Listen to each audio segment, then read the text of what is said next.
कार्तिक सोमवार रे लक्ष्मीपुर ब्लॉक कुसुमगुड़ा पंचायत अंतर्गत कुटुणीपदर ग्रामर प्रसिद्ध शैवपीठ में प्रबल भिड़ देखा मिली। स्थानीय अंचल समेत बहु दूर दूरांतरू भक्तों समागम होइछि। शैवपीठटी पहाड़ उपर थिबारु रास्तार मंदिर पर्यंत भक्तों लंबा लाइन लंबिछि। हेले पार्किंग सुविधा नथिबारु रास्ता कड़े जानवाहन अटकी रहिथवार यातायात बाधाप्राप्त हेउछि। सेपटे शैवपीठटी अनेक समस्या दे गति करुथिबारु पाखरे अनेक तले विकास लगी अंटा भिड़ी ब्लॉक प्रशासन। एने एक स्वतंत्र ग्रामसभा जरिया शैवपीठटीर विकास लगी आलोचना करा जायछि। आलोचना रे लक्ष्मीपुर विधायक, पंचायत समिति अध्यक्ष, उपाध्यक्ष, तहसीलदार समेत सांसद प्रतिनिधि, स्थानीय सरपंच, पंचायत निर्वाही अधिकारी और ग्रामवासी उपस्थित थिबा बेले बीडीओ सभ्यसाची बेहेरा शैवपीठर विकास लगी सभी उपदेश लोड़ीथिले। एथिरे कुटुणीपदर गादीखाल एवं छेलीबेड़ा ग्राम को नहीं एक मंदिर कमिटी गठन करा जाई प्रत्येक ग्रामरू 2 जण लेखाएं सदस्य को बछा जाइछि, जहाँकि आगामी दिन में शैवपीठ लगी आसवाक अनुदान राशि किपरि ठीक भाव विनियोग हुई ठीक भाव शैवपीठर विकास हो पारिबो तार तदारक करिबो मंदिर कमिटी बोली सूचना दिया जाइछि। असुविधा कहले माने पर्यटन स्थली जो अच्छी लोक जो आसुचंती पर्यटक माने तांकर रहिबा पई टिके माने ठीक स्थान नाही आ ए जो गाड़ी पार्किंग रो असुविधा होची, पानी जल एमती किसी असुविधा गुड़ाक अच्छी देख लीजिए सब भल जे पार्किंग की समस्या अच्छी और पानी और रहा व्यवस्था टे बहुत असुविधा पानी वर्तमान ना मंदिर आउ पूजारी माने रही भी जगह ना आ यातायात पिला माने मंदिर जो पिला माने आछन बेसी हैरान हो जाउछन तांको ताई गवर्नमेंट दइतान कले बहुत भल होइतांता। आउ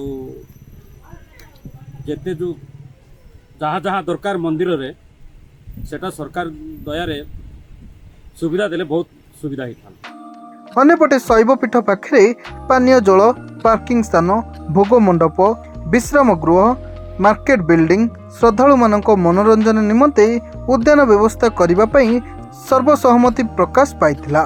ए कमिटीर अध्यक्ष भावे लक्ष्मीपुर गोष्ठी उन्नयन अधिकारी सभ्यसाची बेहेरा को मनोनीत करा जाई एक रेजुलेशन पास होइछि।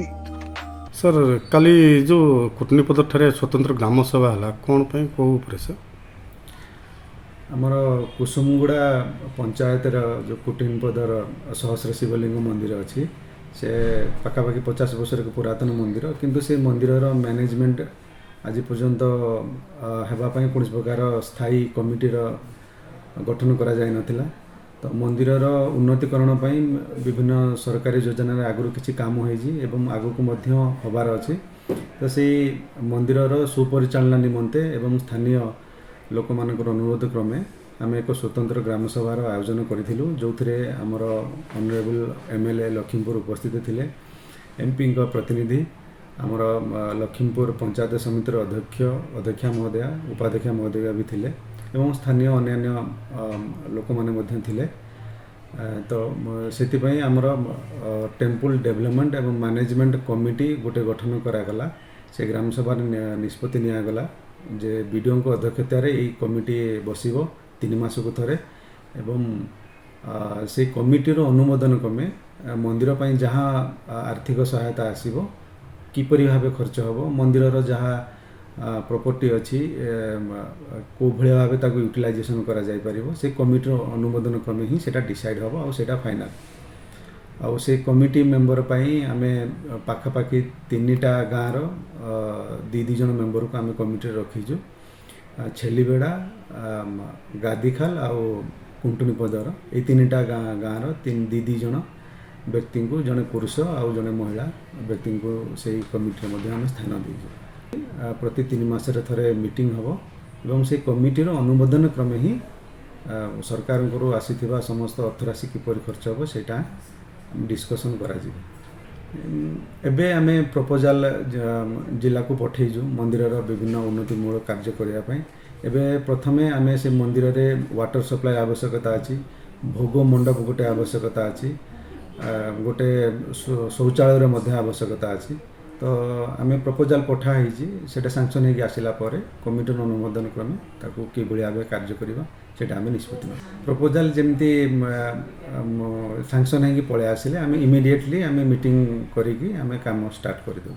କୁଟନୀପଦରରେ ଅବସ୍ଥିତ ଯେଉଁ ଶୈବପୀଠ ଅଛି ଏହା ସମଗ୍ର ଓଡ଼ିଶା ଏବଂ ଭାରତରେ ମଧ୍ୟ ପ୍ରସିଦ୍ଧ ଲାଭ କରିଛି, କିନ୍ତୁ ଦୁର୍ଭାଗ୍ୟ ପ୍ରଶାସନର ଅଭାବ ଯୋଗୁଁ ତାର ସଠିକ୍ ଭାବରେ ଡେଭଲପମେଣ୍ଟ ହେଇପାରୁନାହିଁ ଏବଂ ଯେଉଁ ଟୁରିଷ୍ଟ ବି ଆସୁଛନ୍ତି, ଯେଉଁ ଶ୍ରଦ୍ଧାଳୁ ଆସୁଛନ୍ତି, ଯେଉଁ ଶିବଙ୍କର ଭକ୍ତ ଆସୁଛନ୍ତି, ସେମାନେ ଠିକ୍ ଭାବରେ ଆସିକି ଠିକ୍ ଭାବରେ ଯାଇପାରୁନାହାନ୍ତି। ବିଭିନ୍ନ ସମସ୍ୟା ରହୁଛି, ସେଠି ପାନୀୟ ଜଳ କଥା କୁହନ୍ତୁ, ରାସ୍ତା କଥା କୁହନ୍ତୁ, ପାର୍କିଂ କଥା କୁହନ୍ତୁ, ଏମିତି ଅନେକ ସମସ୍ୟା ଯାହା ଆମେ ବିଗତ ଦିନରୁ ଦେଖି ଆସୁଥିଲୁ, ଯାହାକୁ ଆମେ ବିଭାଗୀୟ ଅଧିକାରୀଙ୍କୁ ମୁଁ ଅବଗତ କରାଇବା ସହିତ ବିଧାନସଭାରେ ମଧ୍ୟ ଉପସ୍ଥାପନ କରିଥିଲି।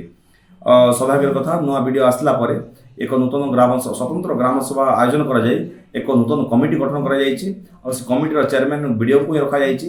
ଏବେ ବର୍ତ୍ତମାନ ଏକ ଯାହା ସିଷ୍ଟମେଟିକାଲ ଚାଲିବ, ମାନେ ଯାହାହେଲେ ମଧ୍ୟ ତାର ମନ୍ଦିରର ଡେଭଲପମେଣ୍ଟ ହେବା ସହିତ ଯେଉଁ ଶ୍ରଦ୍ଧାଳୁ ଆସୁଛନ୍ତି, ଯେଉଁ ଭକ୍ତ ଆସୁଛନ୍ତି, ସେମାନେ ମଧ୍ୟ ଖୁସିରେ ଦର୍ଶନ କରି ଯାଇପାରିବେ। ଆଉ ଯାହା ବି ଉନ୍ନତିମୂଳକ କାମ ହେବ ମନ୍ଦିରରେ ସେ କମିଟି ଆଧାରରେ ହେବ ଏବଂ କମିଟିକୁ ଆମେ ସବୁ ପ୍ରକାର ଦାୟିତ୍ୱ ମଧ୍ୟ ଦେଇଛୁ, ସେ ଜାଗାରେ କେମିତି ସମସ୍ତେ ଶାନ୍ତି ଶୃଙ୍ଖଳାର ସହିତ ସୁରୁଖୁରୁରେ ଆସିକି ଯାଇପାରିବେ ତାର ସବୁ ପ୍ରକାର ଆଂଶିକ ବ୍ୟବସ୍ଥା କରାଯାଇଛି। ଆଉ ଗତକାଲିର ମିଟିଂରେ ସାଂସଦ ପ୍ରତିନିଧି, ଗୋଷ୍ଠୀ ଅଧିକାରୀ, ସ୍ଥାନୀୟ ଚେୟାରମ୍ୟାନ୍, ସ୍ଥାନୀୟ ଭାଇସ୍ ଚେୟାରମ୍ୟାନ୍ ଏବଂ ସମସ୍ତ ବୁଦ୍ଧିଜୀବୀ, ଅଞ୍ଚଳର ବୁଦ୍ଧିଜୀବୀ ଏବଂ ପଞ୍ଚାୟତ ସ୍ତରୀୟ ସମସ୍ତ ପଦାଧିକାରୀ ସମସ୍ତେ ଉପସ୍ଥିତ ଥିଲେ। ସମସ୍ତଙ୍କ ସର୍ବ ସହମତିରେ ଅତି ସୁନ୍ଦର ଭାବରେ କାର୍ଯ୍ୟ ସମ୍ପନ୍ନ ହେବା ସହିତ ନୂତନ କମିଟି ଗଠନ ହେଲା ଏବଂ ଆଶା କରୁଛୁ ଆସନ୍ତା ଦିନରେ ଯେତିକି ତାର ଅସୁବିଧା ସବୁ ରହିଛି ତାର ସମାଧାନ ହେବ ଏବଂ ସମସ୍ତ ଶ୍ରଦ୍ଧାଳୁ ଆସି ଖୁସିରେ ଦର୍ଶନ କରି ଯିବେ। କୋରାପୁଟରୁ ପ୍ରମୋଦ କୁମାର ଜେନାଙ୍କ ରିପୋର୍ଟ, ସରକାର ନ୍ୟୁଜ୍।